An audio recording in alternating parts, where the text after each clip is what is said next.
reels and reels. It's the real deal. Got plenty of room, so come on. Come on.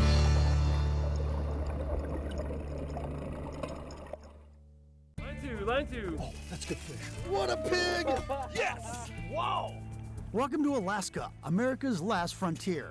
Another stunning day in Southeast Alaska, where I'm returning home to Ketchikan, my home in the 80s when I worked as a fish biologist for the Tongass National Forest. Not too many cities in America have a run of salmon coming right through their downtown area. Brought up here by Alaska Sport Fishing Expeditions, the company that owns the Cedar Lodge, the Silver King Lodge, and the Clover Pass Resort will all be staying. The scenery is spectacular. It's gotta stop. I'm looking forward to fishing out of all three spots. Take us to your leader. We've got a huge bait ball, guys. Sales and marketing manager Michael Briggs organized a contest to fish on our show. So I'll be joined by anglers Sarah and Jeff from Tacoma, Washington. Yeah. Oh, did you kiss the herring head? No. Oh, bro. The season is getting off to a great start in Ketchikan, so stay tuned for non-stop action. Oh, that's a good one. Oh, coho. IGFA Anglers Digest is proudly sponsored by Tropic Star Lodge, Guy Harvey Ocean Foundation, Cobian Footwear, step into quality, comfort, and performance. Mojo Sportswear. Get your mojo on today. Halco Lures, making smart fish dumb. Wild Ocean, for the future of fishing.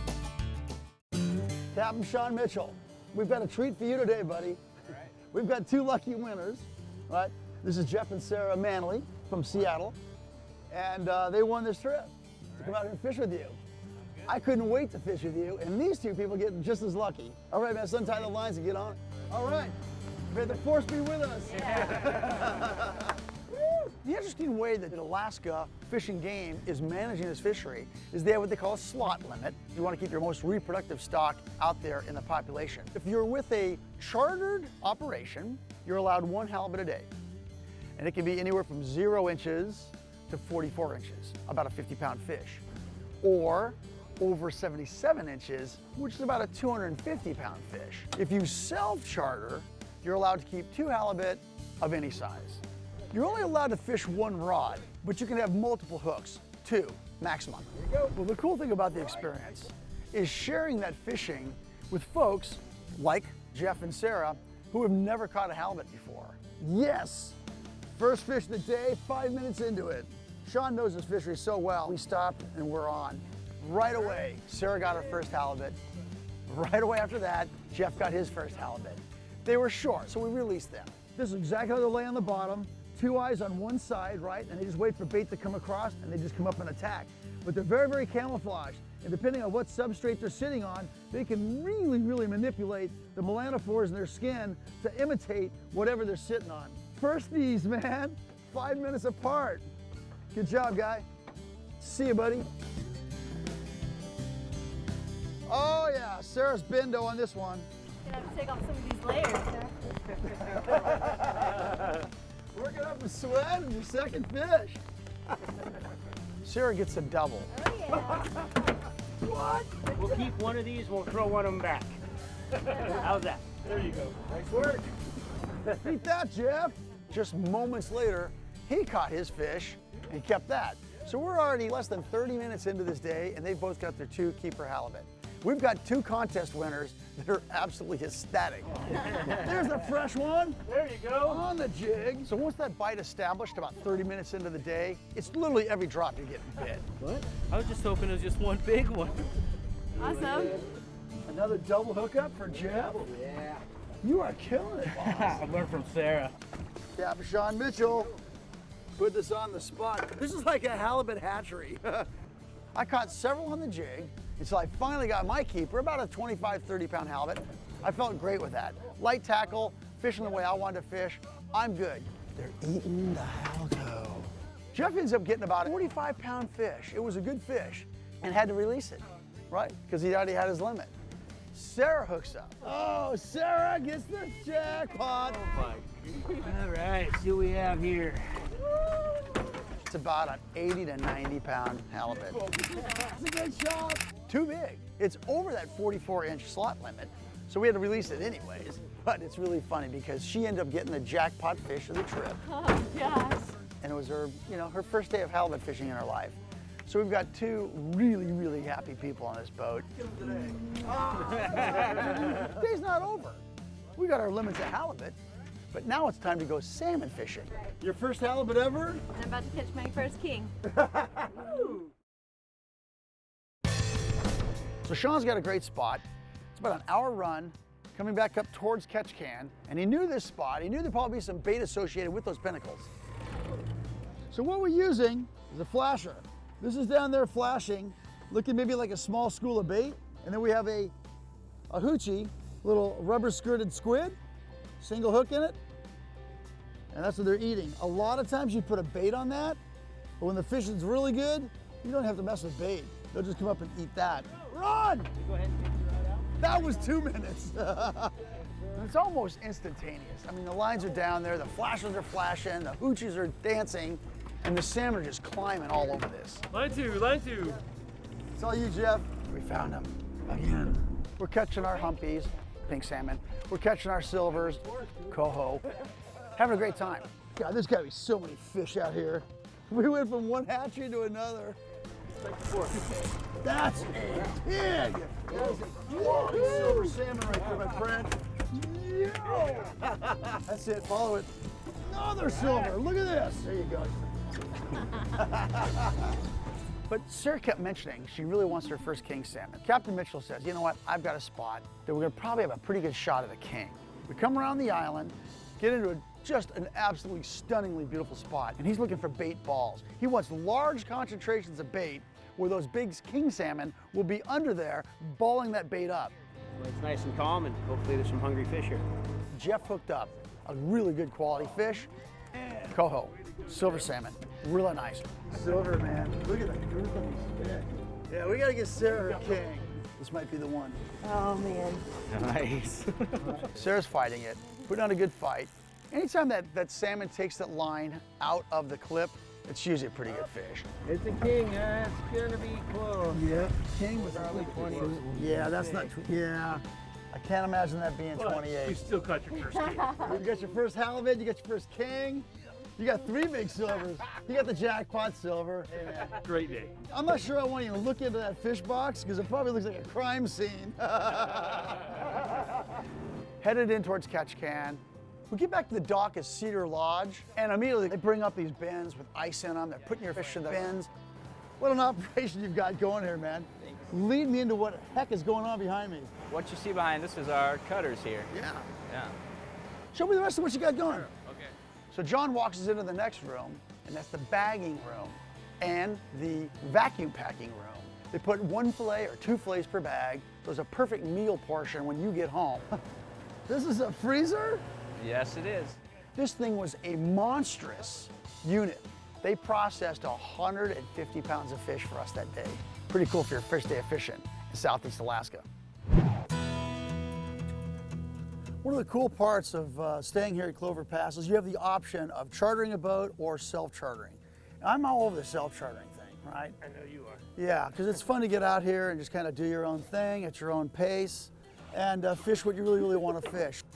Bait. We need that.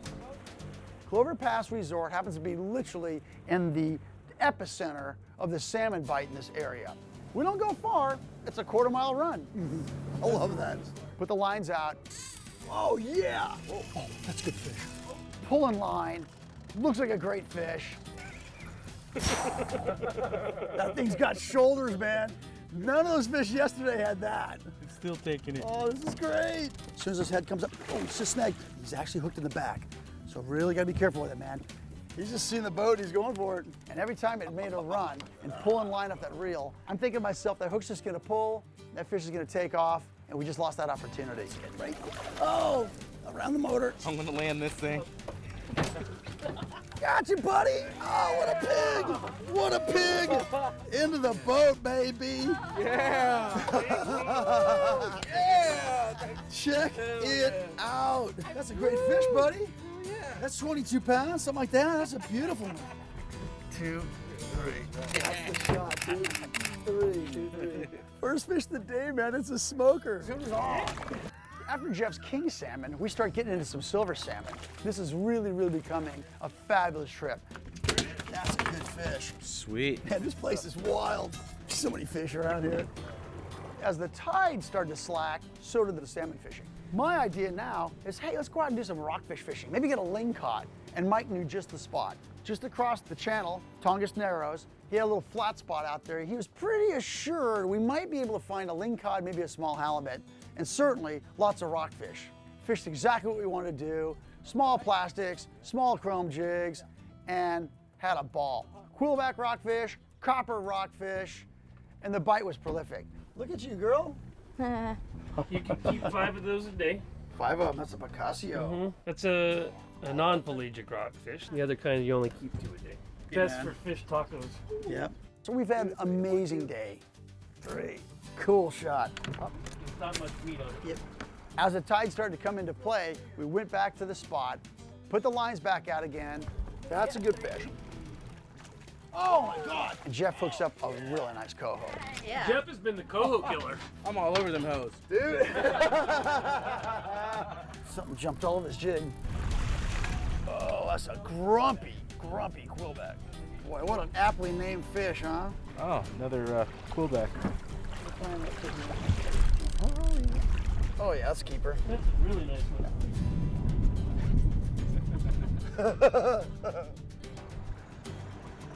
34 years ago, I spent 6 months of my life working that island.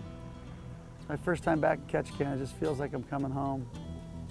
You know, to come here and see eagles in the trees and bears walking along the ocean shore there at low tide. And this place just gets in your heart. You know, for us, it's like our Africa. It's amazing.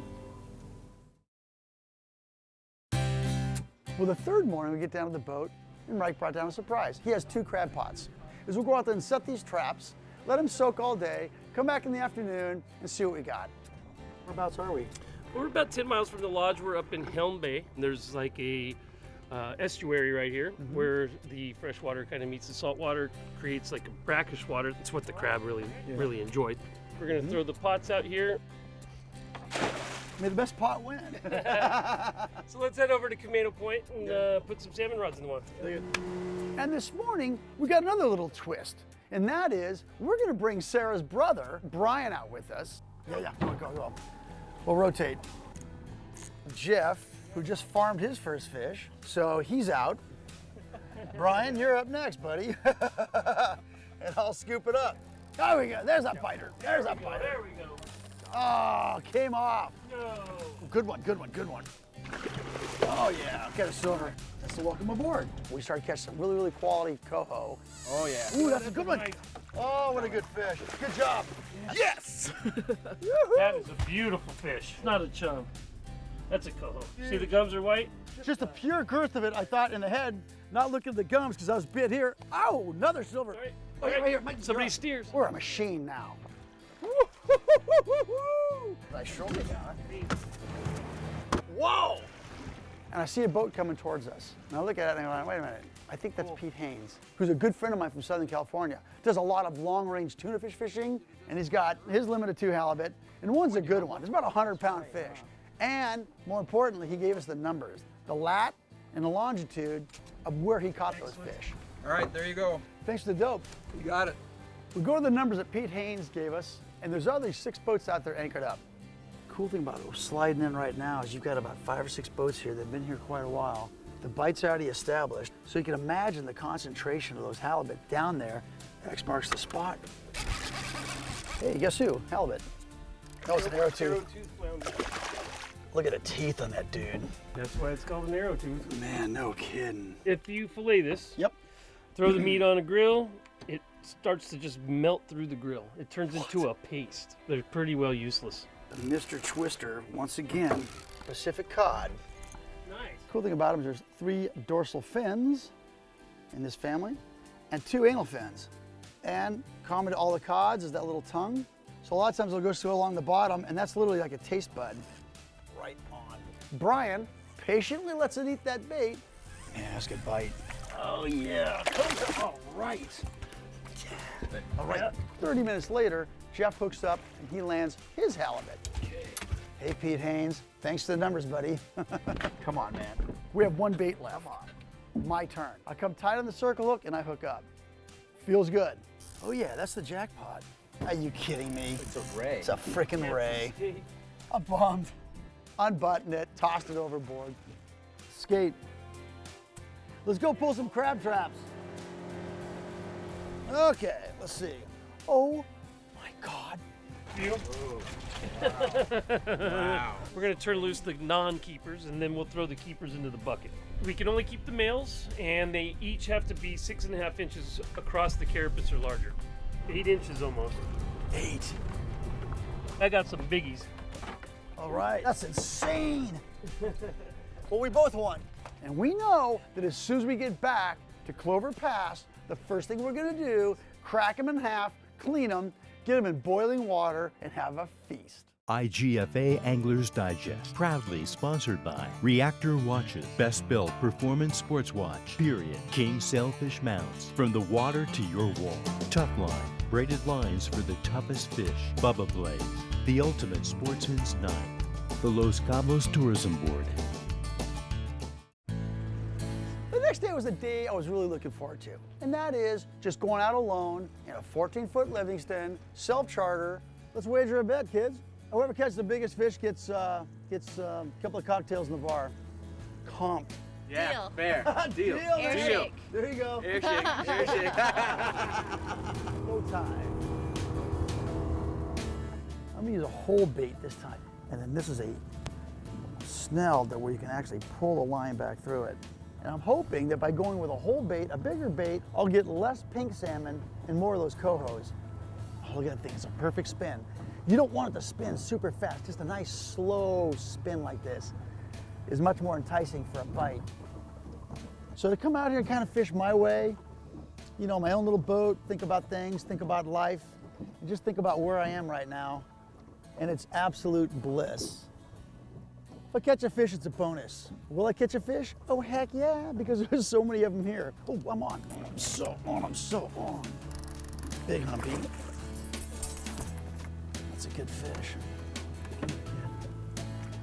That was a good sized pink. But I'm looking for the coho. Had another bite, missed both of those. I knew my pink salmon wasn't gonna win me any drinks that day. Jeff and Sarah, a phenomenal day in their little Livingston, catching a bunch of pinks and a huge coho silver salmon. I had to buy Sarah that drink. We had to go to a picnic out at a place called Ward Lake, which is a beautiful Forest Service facility, campground, and park, to meet the governor. The governor of Alaska was there giving a little speech. Hi, good afternoon, everybody. If I could have everybody's attention over here on the stage. Sandy and I are just grateful to be back in Ketchikan and to see this wonderful turnout. Thanks for coming out, Ketchikan. Thanks for making this a wonderful day. And doesn't matter if it's raining, we're going to continue to enjoy it. So let's have fun together. Thanks. We have 5 Governor's Family Picnics. We're in Ketchikan today. We had a great turnout with just hundreds of people and just great community feel. My heart's with Alaska, but you know, in Southeast, there's a special part here because there's nothing like Southeast Alaska when it comes to both the resources, the views, the fish, you know, and certainly the people. So just invite everybody who's never been to Alaska, bring it on as part of your bucket list. Come enjoy the community, come enjoy the beauty that is our state. Not for me. That's perfect. Thanks. Look at this lunch, man. This is awesome.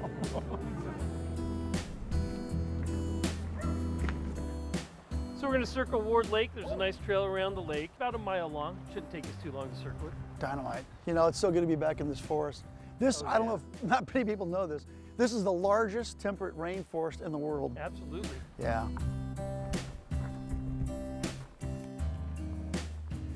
Wow, what a cool lake. Absolutely. This is practically like City Park. It's so close to town. Wow, sure don't look like a city park. I know, huh? It's neat.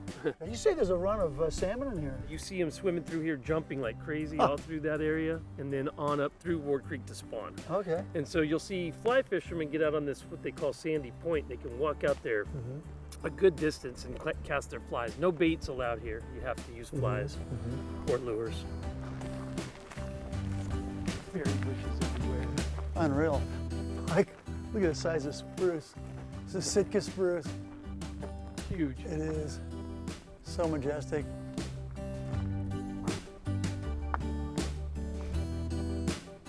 Such a trippy shot. There's a bridge over here that'll actually cross Ward Creek. So you're saying the ocean's is right down here? Yeah, I mean, just right around that bend and maybe another couple, 300 yards, and then you're in Ward Cove, where the pulp mill used to be. Primary industries now are obviously commercial fishing and tourism. Exactly. Those are the two big ones. Can't take a bad picture around here. I know, really. It's breathtaking, man. It's absolutely breathtaking. Nice. Best halibut fishing I've ever had. Hey, Sean, thanks so much, man. Absolutely. After having an amazing experience this week with our contest winners, Sarah and Jeff, I'm the captain. having a good time today or what? Awesome time. But Billy can't lose. Mike can't lose. You know, this whole trip would not have happened if it wasn't for Michael Briggs. Thanks for putting us on that. Yep. Michael Briggs, thank you so much for bringing us down here this week. We had a great time sharing your piece of paradise, letting you show us how phenomenal it is to come here to Clover Pass. This is so much fun. It's like, do I really want to stop doing this? And another special shout out, thank you moment to Russell Thomas and their family, owners of Alaska Sport Fishing Expeditions, for all you folks did to ensure us of coming up here this summer and having a great time at your resorts. It's the most beautiful state by far. Too big? What does that even mean? Don't put that on TV.